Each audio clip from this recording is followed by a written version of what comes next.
It was a warm Saturday afternoon. The sun was shining gently over the rolling meadow behind Liam and Aria's house. The grass was tall and soft, and the air smelled like wildflowers. Birds chirped above, and butterflies fluttered around the kids as they laughed and ran through the field.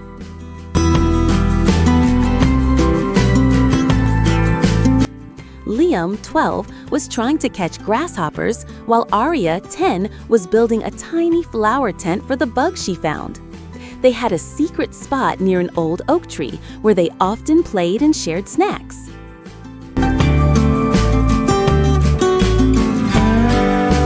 Suddenly, the ground rumbled, just for a second. It was soft but strange, like a hiccup from the earth. "What was that?" Liam asked, standing up quickly. Aria looked around. "I don't know.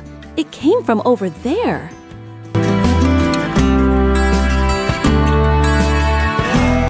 They ran toward the sound.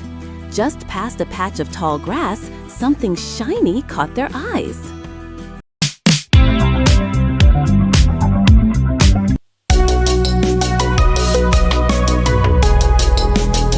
In the middle of the meadow stood a shiny silver object, about a meter tall. It had a smooth, dome-like shape with glowing blue and green lights along its sides. Its surface looked like liquid metal, and a steady hum came from within. The grass around it was pressed flat, as if it had just landed from above.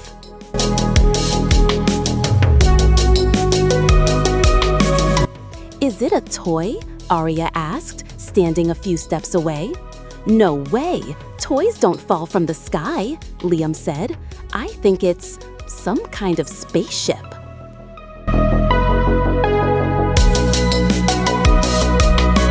Just then, the top of the dome slowly opened with a puff of white steam. The kids stepped back, eyes wide. A strange creature climbed out.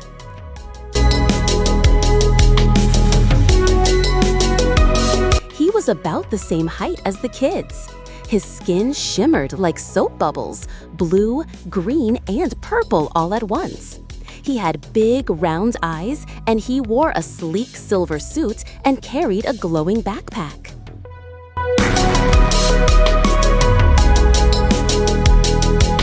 The creature looked at them and gasped. "Don't be scared," Aria whispered. "We won't hurt you." The alien tilted his head. "Scared? Me? Never. I'm Nubu of Luma."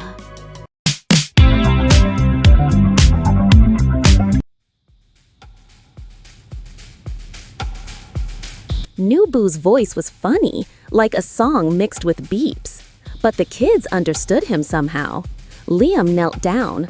"Hi, Nubu. I'm Liam, and this is my sister, Aria."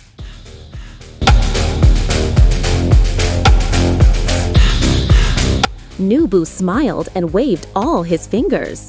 "Greetings, Earthlings. I didn't mean to land here. I was trying to reach your moon to collect glitter crystals, but I crashed. My ship's power crystal is broken."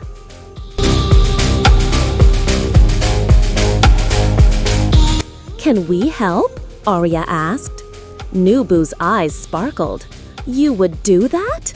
Liam grinned. "Of course, but we need to hide you first. If anyone sees you, they'll freak out." "Enter into my blood." "I agree," Nubu said. "Many Earthlings are not ready for my face." They all giggled.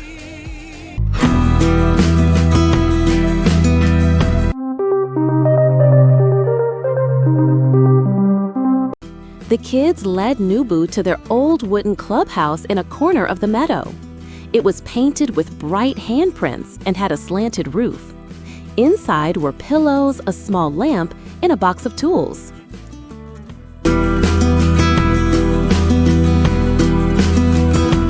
Nubu looked around. "Excellent, Earth Base."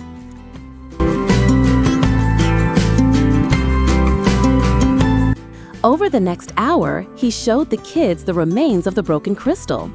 a glowing rock the size of a cookie. "It powers my ship," he explained. "Without it, I can't go home."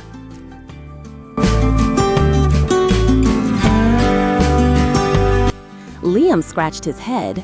"Can we build something to replace it?" Nubu nodded. "If we can find something with strong energy, like a big battery or lightning."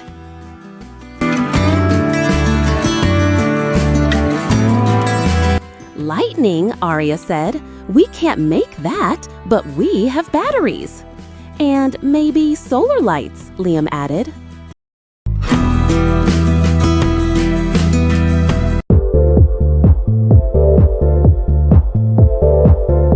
The next morning, Liam and Aria snuck around their house collecting things.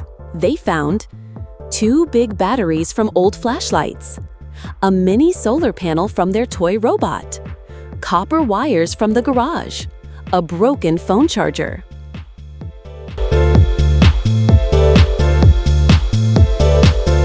They hurried back to the clubhouse. Nubu examined the items. "Perfect ingredients," he said. "Now I just need to combine them with some fizz root slime from my pack."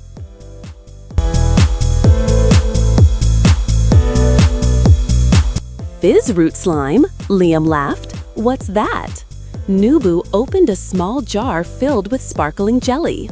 "Alien glue," he whispered.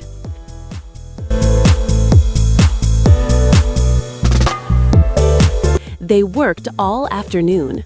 Nubu mixed the slime with the batteries, connected wires, and used the solar panel to charge it. The new power crystal glowed faintly. "It's not strong," Nubu said, "but it might work for one short trip."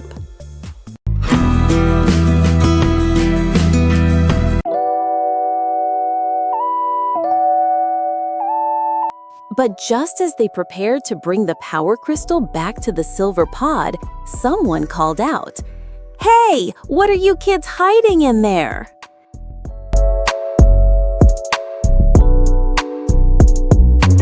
It was Mr. Gribble, their grumpy old neighbor. He often walked by the meadow, muttering about noisy kids and aliens on TV. The kids froze.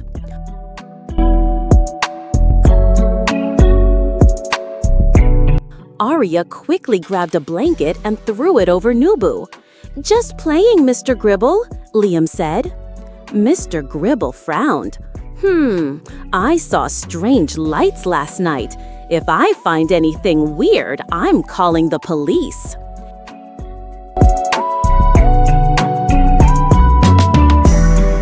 He walked off, grumbling.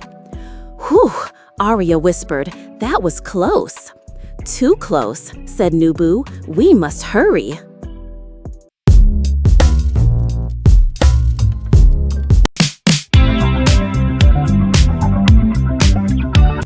That evening, as the stars came out, the kids and Nubu returned to the silver craft. Nubu placed the crystal inside. The silver craft's lights flickered, then glowed strong and steady. "It's working!" Aria cheered.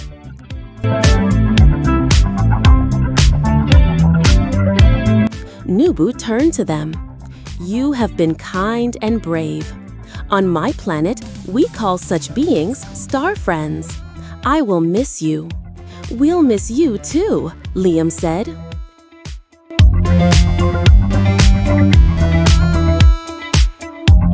"Will you ever come back?" Aria asked. Nubu smiled. "I will try."